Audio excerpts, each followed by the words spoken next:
जय जगन्नाथ सांग मैंने शुभ सकाळ वर्तमान टाइम प्राय 7 ରୁ 7:30 मध्य रही। आज है मंगलवार आज है अगस्ट मास 1 तारिख। आज हूँ मासर प्रथम दिन। आज मु जो पथर चलिकी जाऊँगी जो ब्रिज उपर चलिकी जाऊँगी सेटा है झारपड़ा ब्रिज। आउ ये झारपड़ा ब्रिज टी झारपड़ारू एपटे आमर रहा अलीपड़ा को संजोग करिछि। देखो ये नदी टी हूँ देवी नदी। आ ये देवी नदी टी एमती आसी एपटे दी भाग में विभक्त होपट रहा आमर कंदल नदी एपट रहा बिलुआ खाई नदी। देखो ये दुईटी नदी ये गोटे नदी रू दुईटी नदी की जाइए। आईटा हूँ महानदीर शाखा नदी। आज ये प्रेस ब्लॉग टी को आपण मानक स्वागत करुच्ची।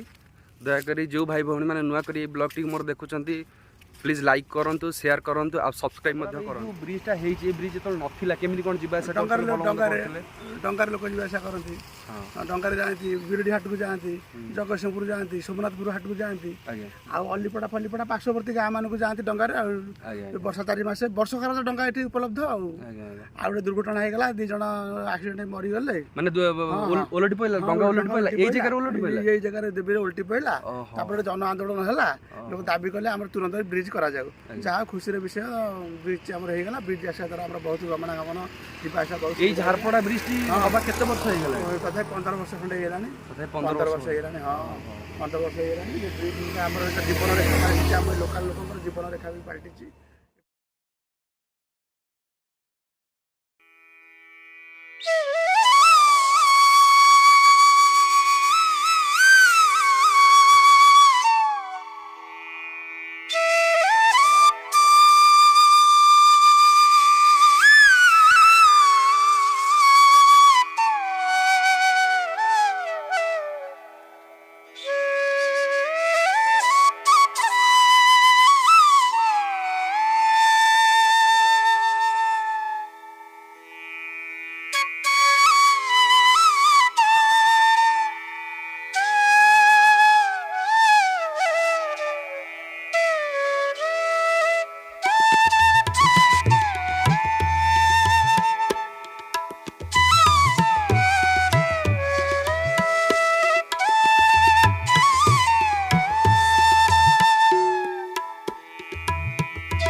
सिद्धेश्वर महादेव पाखक जो सिद्धेश्वर मंदिर को जाऊँ हूँ जगतसिंहपुर जिला आमर बिरिडी ब्लॉक आउ बारेडिया ग्राम रही। आउ से मंदिर टी हूँ बहुत फेमस मंदिर ओडिशार प्रसिद्ध से मंदिर। चलतु आम देखा से मंदिर को आउ यहाँ हूँ मंदिर।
सिद्धेश्वर पाखे जगन्नाथ मंदिर को आपण देखू आपण मैंने आम सहित जोड़ी होगी मंदिर अरुण स्तंभ चलतु मंदिर भितर जावा। यहाँ हूँ सिंहद्वार जगन्नाथ मंदिर एटी लिखाई श्री श्री सिद्ध जगन्नाथाय नमः। देखिपे केमती कारुकार्यटे होती कारुकार्य केते सुंदर होती चलतु भितर को जावा। यहाँ हूँ जगन्नाथ मंदिर सिंहद्वार तापर आ भितर जो पाहाच गुड़िक अच्छी यहाँ हूँ 22 पाहाच कहुए गुड़िक। चलतु आस्ते आस्ते ऊपर को जावा। देखिपे मंदिर भ्यूटी केते सुंदर लगुच।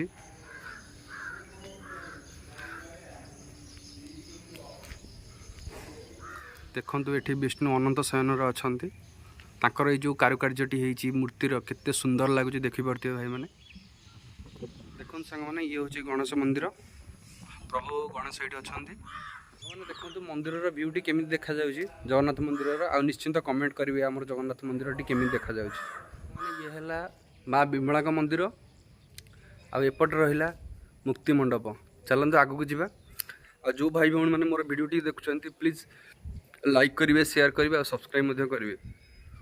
देखो ये रही आम राधाकृष्ण मंदिर रहा भितर देखिपे राधाकृष्ण छिड़ा होती मैंने यहाँ है मंदिर पश्चिम द्वार जगन्नाथ मंदिर सांग मैंने बर्तमान मु सिद्ध महालक्ष्मी मंदिर पाखे अच्छी देखो देखिपे सिद्ध महालक्ष्मी मंदिर देखो सांग मैंने केते चढ़ई सब गछ मान बस गेंडालिया रहिले बग रहिले आउ अलग अलग प्रकार सब चढ़ई मैंने भी अच्छा देखो केते सुंदर लगुच परिवेशटी आ केते सुंदर परिवेश मध्य आमर मंदिर मंदिरटी अच्छी टिके देखो आ मंदिरटी आपण मानक भल लगिले निश्चिंत कमेंट करेंगे आमको देखो मैंने यहाँ हूँ सिद्धेश्वर यज्ञ मंडप एपट रहा रोष घर आ से आगे रहिले नारायण मंदिर रहा आउ यही मंदिरटी हूँ सिद्धेश्वर मंदिर देखिपे दुईटी बाना तीनोटी बाना लगाई ऊपर सेटा हूँ सिद्धेश्वर मंदिर। सांग मैंने ये सिद्धेश्वर पाखे षंढटी होती ठाकुर आगर रही षंढटी केते बढ़िया लगुच षंढटी देखो देखो ये हेले सिद्धेश्वर महादेव लिखाई देखो श्री श्री सिद्धेश्वर मंदिर आउ ये हूँ प्रभु सिद्धेश्वर मंदिरटी को पूरा देखो केमी मंदिरटी लगे निश्चिंत कमेंट करेंगे आमर भाई आम सिद्धेश्वर मंदिर इतिहास विषय टी आमको किसी जनातु आम तो नुआ लोक आम बाहर आसचु आ सिद्धेश्वर मंदिर नाटा आम जानी शुणीलु बहुत प्रसिद्ध सिद्धेश्वर आउ सिद्धेश्वर माने केबे ये आविर्भाव हेले केबे तैयारी है मंदिरटी केबे कौन है ता विषय टी आमको माने भलसे जना सूचना दिंतु। जय प्रभु सिद्धेश्वर आमर लोकमत आज्ञा सिद्धेश्वर ठाकुर 1010 मसीहा पूर्व अच्छा आज्ञा जेतबले कि आमर 22 मौजा अंचल आज्ञा बंधवाड़ किछि नथिला आज्ञा सेतबले पटिया राजा माने बोईतरे यही अंचल देकी जाती आमर सेपट को मंडासाही जगतसपुर अंचल को से जाती बोईत मध्यम बेपार वाणिज्य करती एकर सब जमीबाड़ी सब थिला आज्ञा हाँ से जमीदार ठूँ कर आदाय कर नियंती जमीदार शासन चलता सेतबलर कथा आज्ञा जे एठी ठाकुर लुकायित भाव थे आज्ञा सेतबेले ठाकुर लुकायित भाव तो निश्चित थिले आमर पाखे डीह साहिबरी गाँव जड़े गोपाल आज्ञा एटिक प्रत्येक दिन आसे गाई चरे आज्ञा गोटे टापू था चारिकर जाक पानी था सेकर गंड था बोईतल हुड़ा गोटे अच्छी आज्ञा से साइड गंड था से पटे बोईत जावासिया करे आज्ञा ये टापू था ये गोरु चरैया गाई गोरु चरैया आसते सिद्धेश्वर महादेव से लुकायित भाव थे से समय कौन करे ना गोटे बेणाटे हुक्का थाए से गोपालर आज्ञा गाई गोटे आसी से हुक्का पाखे ठिया हो जाए आज्ञा ता चिरु क्षीर झरे आठी से हुक्कार जो सर्प थाए से क्षीर को पीए ये जो घर को जाए घरे गाई दुला बेलू गाई क्षीर दौना आज्ञा गाई की निधुम पिटे तापर दिन गाई की निघा रखिला पूरा आज्ञा जे गाई कुआड़े जाऊँगी कौन कर देखिला जे गाई जाई से हुक्का मूल छिड़ा होची आ चिरु क्षीर झरुची प्रभु सर्प आकार पिउछंदी माने केते माने ठाकुरंकर ये आध्यात्मिक जिनिस तापर से घर को फेरी गला घर को फेरी गला को ता स्त्री की जाई कहला आज्ञा एमते एमते घटना हाँ रात भी स्वप्न देश है जे कथा तू जी जानल आउ क्या किसी कहबू ना तू प्रत्येक दिन से क्षीर पठा आज्ञा ସେଇ ଦିନଠୁ ପ୍ରତ୍ୟେକ ଦିନ କ୍ଷୀର ଆସୁଛି। ଆଜ୍ଞା ଏବେ ବି ଆଜ୍ଞା ସେ ଲୋକ ଗଲେଣି, ଆଜ୍ଞା ସେ ଗାଈ ଗଲେଣି, ତାର ବଂଶରେ ଯିଏ ଅଛନ୍ତି ବଂଶଧର ବଂଶଧର ସେ ଏବେ ବି କ୍ଷୀର ଯିଏ ହିଁ ଅଛନ୍ତି ଦଉଛନ୍ତି। ଆଜ୍ଞା ସେ କ୍ଷୀର ନେଇକି ଆସୁଛନ୍ତି ଅଦ୍ୟାବଧି ଆଜ୍ଞା ଏପର୍ଯ୍ୟନ୍ତ ଆଜ୍ଞା ସେ ଚାଲିଛି। ଠାକୁରଙ୍କ ଅରିଜିନ୍, ଆଜ୍ଞା ଠାକୁର ମନ୍ଦିର କେମିତି ତିଆରି ହେଲା, ପଟିଆ ରାଜାଙ୍କ କଥା କହୁଥିଲି। ଆଜ୍ଞା ପଟିଆ ରାଜା ଏଇପଟେ ବୋଇତ ନେଇକି ଯାଉଥିଲେ, ସେ ଗଣ୍ଡରେ ବୋଇତ ତାଙ୍କର 7ଟି ବୋଇତ ବୁଡ଼ିଗଲା। ଗଣ୍ଡରେ ବୁଡ଼ିଗଲା। ହଁ, ଏ ଯେଉଁ ବୋଇତାଳୁ ହୁଡ଼ା ଅଛି ଏଠି ଗଣ୍ଡ ଥିଲା, ଆଜ୍ଞା 7ଟି ବୋଇତ ବୁଡ଼ିଗଲା। ଆଜ୍ଞା ବୁଡ଼ିଗଲା ପରେ ଇଏ ବୋଇତ ଉଦ୍ଧାର କରିବାକୁ ବହୁତ ଚେଷ୍ଟା କଲେ, ବହୁତ ଧନ ସମ୍ପତ୍ତି ତା ଦେହରେ ଥିଲା।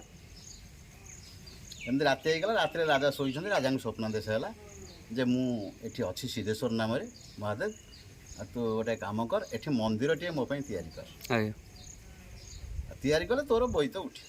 ଆଜ୍ଞା ରାଜାଙ୍କୁ ସ୍ୱପ୍ନ ଦାସ କଲେ। ରାଜାଙ୍କୁ ସ୍ୱପ୍ନାଦେଶ କଲେ। ଆଜ୍ଞା ରାଜା ସେଇଠୁ କଣ୍ଟିଲ ଜମିଦାରଙ୍କୁ ଡାକିଲେ, ଆଜ୍ଞା କାହିଁକିନା କଣ୍ଟିଲ ଜମିଦାରୀ ଅଞ୍ଚଳ ଏଗୁଡ଼ା ସବୁ ଆଜ୍ଞା ଡାକିଲେ। ଡାକିକି ଏଠି ମନ୍ଦିର ନିର୍ମାଣ କାର୍ଯ୍ୟ ଆରମ୍ଭ କଲେ। ଆରମ୍ଭ କଲେ। ଆଜ୍ଞା ନିର୍ମାଣ କାର୍ଯ୍ୟ ଆରମ୍ଭ କରିବାରୁ ତାଙ୍କର 6ଟି ବୋଇତ ଉଠିଲା, ଆଜ୍ଞା ଗୋଟିଏ ବୋଇତ ରହିଲା। ପାଣି ଭିତରେ ବୁଡ଼ିକି ରହିଲା। 6ଟି ବାହାରିଲା, 7ଟାରୁ 6ଟା ବାହାରିଗଲା। 6ଟି ବାହାରିଲା, ଆଜ୍ଞା ଗୋଟିଏ ରହିଲା। ଆଉ ସେଇଟା ବୋଇତାଳୁ ହୁଡ଼ା ନାମରେ ଏବେ ବି ସେକରେ ଅଛି ଗୋଟେ କୁଦ, ହଁ ଆମେ ତାକୁ ବୋଇତାଳୁ ହୁଡ଼ା ବୋଲି କହୁ। ଏବେ ବୋଇତାଳି ହୁଡ଼ା କୁହାଯାଉଛି ଆମର ତାକୁ। ଅନୁମାନ କରାଯାଏ ଆଜ୍ଞା ଠାକୁରଙ୍କର ଅମାପ ଧନ ସମ୍ପତ୍ତି ଆଜ୍ଞା ସେ ବୋଇତାଳୁ ହୁଡ଼ାରେ ଅଛି। ଏପର୍ଯ୍ୟନ୍ତ ବି ଅଛି, ତା ଭିତରେ ରହିଛି। ସେଥିପାଇଁ ବହୁତ ସାଧୁ ସନ୍ଥ ଏଠିକି ଆସିଛନ୍ତି ଆଜ୍ଞା ଠାକୁରଙ୍କୁ ମାର୍ଜନା କରିବା ସହିତ ଆଜ୍ଞା ବୋଇତାଳୁ ହୁଡ଼ାରୁ କିଛି ନେବାକୁ ଚାହିଁଛନ୍ତି, କିନ୍ତୁ କେହି କିଛି ପାଇନାହାନ୍ତି, ପାଇନାହାନ୍ତି, କେହି କିଛି ନେଇପାରିନାହାନ୍ତି। ନେଇପାରିନାହାନ୍ତି। ଆଜ୍ଞା କାହାକୁ ପ୍ରଭୁ ନେଇ ନିଆଁରେ ପକେଇ ଦେଇଛି, ତ କାହାକୁ ପ୍ରଭୁ ନେଇ କଣ୍ଟା ବଣରେ ଫୋପାଡ଼ିଛି। ଆଜ୍ଞା ହେବି ସେଠି ବି ଅନନ୍ତନାଗ ରହୁଛି। ଆଜ୍ଞା ଅନନ୍ତନାଗ ଆମ ପିଲାଦିନ ଆମେ ଜାଣିଛୁ, ଆଜ୍ଞା ଏ ତ କମ୍ ଦିନର କଥା। ଆଜ୍ଞା ସେ ଯୋଉ ପଟେ ଯାଏ ସେପଟେ ଘାସ ଜଳିଯାଏ, ସେ ଯୋଉ ପଟେ ଯିବ ସେପଟେ ଘାସ ଜଳିଯିବ। ଘାସ ଜଳି ମାନେ ଏତେ ପାୱାର ମାନେ power। ଆଜ୍ଞା ଘାସ ଜଳିଯାଏ। ଆଜ୍ଞା। ଆମେ ଜାଣେ ଯେ ପ୍ରଭୁ ସେଠୁ ଏଠିକି ଯିବା ଆସିବା କରନ୍ତି, ଆମେ ଜାଣେ। ସେ ବୋଇତାଳୁ ହୁଡ଼ାରୁ ଏଠିକି ଯିବା ଆସିବା କରନ୍ତି। ଏଇ କୋଉ ଗାଁ ନୁହଁ, ଏଉଠୁ 200-300 ମିଟର ଦୂରରେ। ଆଉ 300 ମିଟର ଦୂରରେ। ସ୍ମାରକ କିଛି ନାହିଁ, ଯାହା ବଣ ବୁଦା ଭଲ ମନ୍ଦ ଅଛି। ସେଠି ବହୁତ ଔଷଧୀୟ ବୃକ୍ଷ ବି ଏବେ ସୁଦ୍ଧା ଅଛି। ଆଜ୍ଞା କ୍ୟାମେରାକୁ ଦେଖିବି ସାର୍। ଭାଇନା ଆପଣଙ୍କ ପରିଚୟଟା ଦିଅନ୍ତୁ। ମୁଁ ଧନେଶ୍ୱର ସାହୁ, ଆଜ୍ଞା ଏ ସିଦ୍ଧ ଜଗନ୍ନାଥ ମନ୍ଦିର ଆଉ ସିଦ୍ଧେଶ୍ୱର ମନ୍ଦିର ଆଜ୍ଞା ପରିଚାଳନା ଦାୟିତ୍ୱରେ ମୁଁ ଅଛି। ଆଜ୍ଞା ଠାକୁରଙ୍କର ଭଲ ମନ୍ଦରେ ଆମେ ପ୍ରାୟ ସବୁଦିନେ ଥାଉ, ଠାକୁରଙ୍କ ପାଖରେ ଆସି ଠାକୁରଙ୍କର ସେବା କରୁ। ଆଜ୍ଞା ହୁଁ। ଏ ଯେଉଁ ଜଗନ୍ନାଥ ମନ୍ଦିରଟି ତିଆରି ହେଇଛି, ନିର୍ମାଣ ହେଇଛି, ତାର କ'ଣ କେମିତି ଇତିହାସ ଥିଲା, କେମିତି ଆରମ୍ଭ ହେଇଛି? ଜଗନ୍ନାଥ ମନ୍ଦିର ଆଜ୍ଞା ଇଏ ବଡ଼ ଗହନ କଥା। ଆଜ୍ଞା ପ୍ରଭୁଙ୍କର ଜଣେ ଭକ୍ତ ଆଜ୍ଞା ପ୍ରସନ୍ନ କୁମାର ରାୟ, ଆଜ୍ଞା ଯିଏକି ଆମର ଭକ୍ତ କବି ଭ୍ରମରବର ରାୟଙ୍କର ନାତି। ଆଜ୍ଞା ଆପଣ ତ ଭ୍ରମରବର ରାୟଙ୍କ ନାଁ ଶୁଣିଦେବେ। ଆଜ୍ଞା ଜାଣିଛୁ ଜାଣିଛୁ। ତାଙ୍କ ନାତି ସିଏ ଠାକୁରଙ୍କର ବରପୁତ୍ର। ସିଏ ସ୍ୱାମୀ ବିବେକାନନ୍ଦ କଲେଜ ଜଗତସିଂହପୁର କର୍ମଚାରୀ ଜଣେ, ଆଜ୍ଞା ଏନା ପୋଷ୍ଟରେ ଥିଲେ। ଆଜ୍ଞା ତାଙ୍କର ପରମାଟେ ଚାକିରି ହେଇନଥିଲା, ତଥାପି ତାଙ୍କର ସ୍ୱପ୍ନ ଥିଲା ଆଜ୍ଞା ଯେ ଏଠି ଜଗନ୍ନାଥ ମନ୍ଦିର ତିଆରି କରିବେ। ଆଜ୍ଞା ପ୍ରଭୁ ତାଙ୍କୁ ଦିନେ ସ୍ୱପ୍ନ କଲେ ଯେ ତାଙ୍କର ମହାପ୍ରସାଦ ଖାଇବାକୁ ଇଚ୍ଛା ହେଲା ସିଦ୍ଧେଶ୍ୱରଙ୍କର। ଆଜ୍ଞା ତେଣୁ ଜଗନ୍ନାଥଙ୍କୁ ସେ ଆଣିବାକୁ ଚାହିଁଲେ। ଆଜ୍ଞା ଯେତେବେଳେ ଜଗନ୍ନାଥଙ୍କୁ ଆଣିବାକୁ ଚାହିଁଲେ, ଇଏ ମନ୍ଦିରର ସମସ୍ତ କାର୍ଯ୍ୟ ପ୍ରସନ୍ନ ରାୟ କରିଛନ୍ତି। ଆଜ୍ଞା ପ୍ରସନ୍ନ ରାୟ କରିଛନ୍ତି। ସିଏ କୋଉଠୁ ପଇସା ଆଣିଛନ୍ତି, କ'ଣ କରିଛନ୍ତି, ସବୁ ଦାତାଙ୍କ ପଇସାରେ, ସବୁ ଦାତା ଦାତାଙ୍କ ଲୋକମାନେ ପଇସାରେ ଦେଇଛନ୍ତି। ମନ୍ଦିର ଆଜ୍ଞା ତିଆରି। ଆଜ୍ଞା ଆଜ୍ଞା ଦିନେ ହଠାତ୍ ମନ୍ଦିର ତିଆରି ଚାଲିଛି, ଆଜ୍ଞା ଅକ୍ଷୟ ତୃତୀୟାରେ ଶୁଭ ଦିଆ ହେଇକି ତିଆରି ହେଲା 2011 ମସିହାରେ। ଆଜ୍ଞା ଆଜ୍ଞା କମ୍ ଦିନ ଭିତରେ 2-3 ବର୍ଷ ଭିତରେ ମନ୍ଦିର କମ୍ପ୍ଲିଟ୍। ଆଜ୍ଞା ଏମିତି କୌଣସି ଜାଗାରେ ଏତେ ବଡ଼ ମନ୍ଦିର 3 ବର୍ଷ ଭିତରେ କମ୍ପ୍ଲିଟ୍ ହେଇପାରିବନି। ଠାକୁର ଆସ୍ଥାନକୁ ଠାକୁରଙ୍କର ଆଶୀର୍ବାଦ ରହିଛି ଆଉ।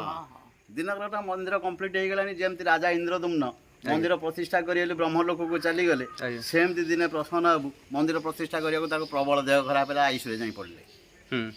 ସମସ୍ତେ ଲୋକ ଚାହିଁଲେ ଯେ ମନ୍ଦିର ମୁଣ୍ଡି ମାରି ଭଲକିରି ମରା ହେଇନାହିଁ, କିଛି ହେଇନାହିଁ।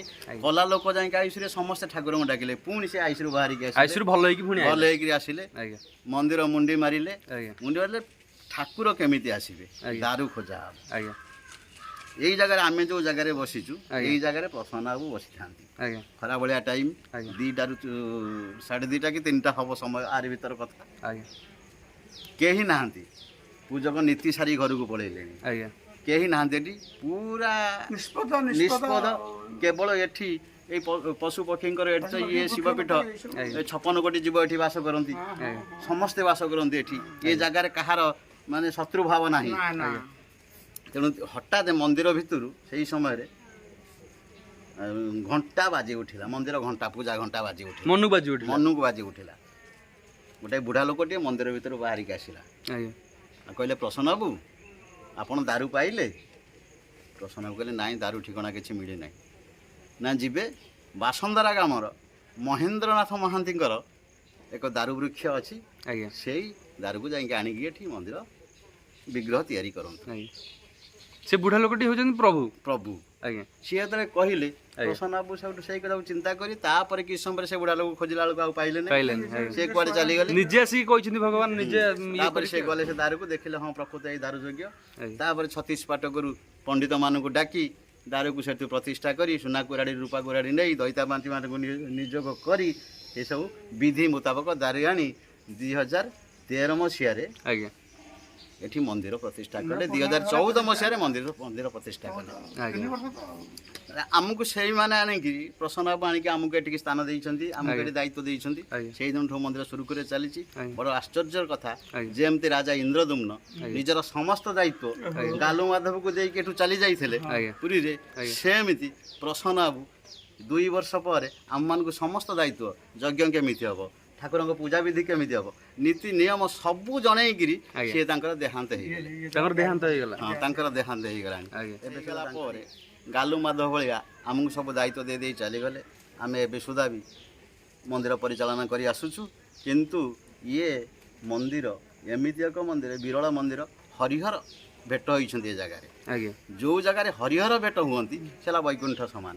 ଏଠି ଆମର ବୈକୁଣ୍ଠ ସମାନ ଏ ଜାଗାରେ ପାଦ ପକେଇଲେ ଯେତିକି ପୁଣ୍ୟ ମିଳେ, ଦୂରରୁ ଏ ଠାକୁରଙ୍କୁ ସ୍ମରଣ କରିବା ମାତ୍ରେ ସମସ୍ତ ବିପଦରୁ ଆପଣ ଉଦ୍ଧାର ପାଆନ୍ତି। ଏ ହେଲା ଏ ପୀଠର ମାହାତ୍ମ୍ୟ। ଭାଇନା ଆପଣଙ୍କ ନାଁଟା କ'ଣ? ପଞ୍ଚାନନ ପଣ୍ଡା। ଆପଣଙ୍କ ନାଁ ଭାଇନାଟା? ଦିଲ୍ଲୀପ ପାଢ଼ୀ ତ? ଠିକ୍ ଅଛି ଭାଇନା। ଆଉ ଆଜିର ଏଇ ବ୍ଲଗ୍ଟିକୁ ଏଇଠି ଶେଷ କରୁଛୁ। ଜୟ ଜଗନ୍ନାଥ। ଧନ୍ୟବାଦ। ଜୟ ସିଦ୍ଧେଶ୍ୱର। ଜୟ ଜଗନ୍ନାଥ।